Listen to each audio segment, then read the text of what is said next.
خلافت راشدہ 632 عیسوی سے 661 عیسوی تک حضرت محمد صلی اللہ علیہ وآلہ وسلم کی وفات کے بعد مسلمانوں کی رہبری کے لیے جو نظام قائم ہوا ہے اسے خلافت کہا جاتا ہے۔ پہلے 4 خلفائے راشدین کہا جاتا ہے۔ ان کے دور میں اسلامی تاریخ میں مثالی حکومت کا نمونہ سمجھا جاتا ہے۔ پہلے نمبر ابو بکر صدیق، وہ پہلے خلفاء منتخب ہوئے۔ ان کی دور میں فتنہ ارتداد یعنی اسلام سے پھر جانے والوں اور چھوٹے مدعیان نبوت کا خاتمہ کیا گیا۔ انہوں کے عہد میں قرآن مجید کو ایک جگہ جمع کرانے کا اہم کام شروع ہوا۔ عمر بن خطاب دوسرا خلیفہ، ان کے دور میں خلافت میں اسلامی سلطنت کو غیر معمولی وسعت حاصل ہوئی۔ ایران، شام اور مصر فتح ہوئے۔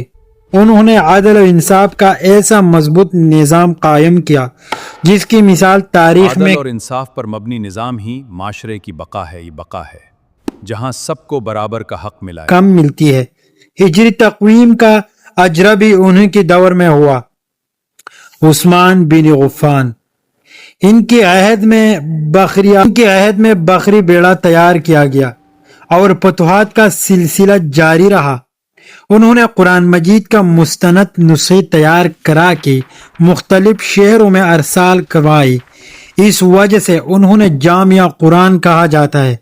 ان کے دور کے آخری زمانے میں بعضی اندرونی فتنے اٹھے اور انہوں نے تلاوت قرآن کے دوران شہید کر دیا گیا۔ علی ابن ابی طالب، وہ چوتھے خلیفہ بنے۔ ان کے بیشتر دور داخلی اختلافات اور جنگوں جیسی جمال اور جنگی صفین میں گزارا۔ انہوں نے دارالخلافہ مدینہ سے کوفہ منتقل کیا۔ 40 ہجری میں ایک خارجی عبد الرحمن بن ملجم نے انہوں نے مسجد میں نماز کے دوران قتل کر دیا۔ مزید اسلامک سٹوریز کے لیے چینل سبسکرائب کیجیے۔